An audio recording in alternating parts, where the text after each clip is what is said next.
Darren Waller is week to week, is what his interim coach says. So that would leave just one guy $6,000. Will cost you at least $6,000. That's Mr. Mandrew. So Pearce, what do you do at tight end? Whose price stands out to you?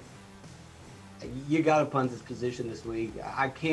If you pay up at tight end, you're making some serious sacrifices at running back, quarterback, or wide receiver that I don't think you're going to get away with. So James O'Shaughnessy, your own Jacksonville Jaguars at 26. O'Shag Hennessy.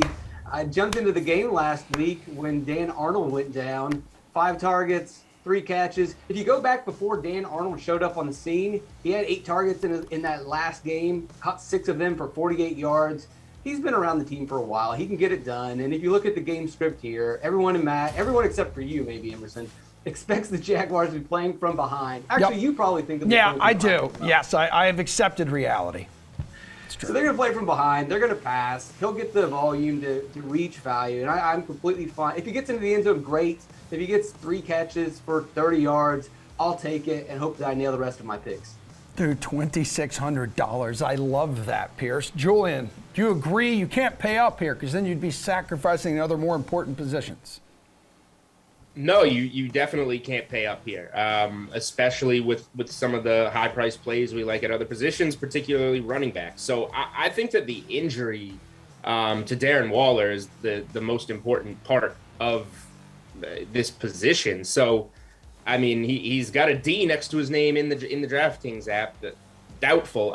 We got a lot of week before we get here and actually find out his status. But if he is closer to doubtful in this game, I think that you just go with his backup in Foster Moreau. He's a guy that has played pretty well this season for a Raiders team that isn't strong at wide receiver to begin with, and they've had a lot of moving parts there.